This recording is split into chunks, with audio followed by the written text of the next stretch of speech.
Welcome to the 3CX Quick Start Guide presented by Voxtelesys. In this video, we'll demonstrate how to create a digital receptionist in the 3CX Management Console. Log into the 3CX Management Console, click on the Digital Receptionist tab, click on the Add button. Enter a name for your digital receptionist. The extension number is filled in by default, but you can change it if you'd like. Leave the type of digital receptionist on Standard. Select a WAV file prompt from the dropdown. Select the digital receptionist language from the dropdown. From the menu options, select the actions for each key press.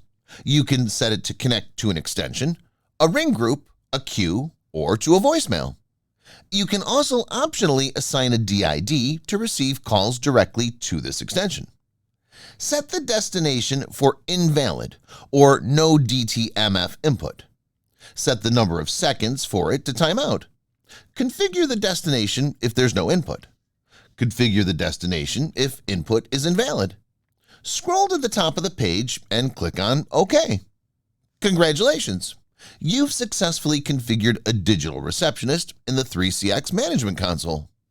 Check back for more helpful videos on 3CX as well as other helpful guides.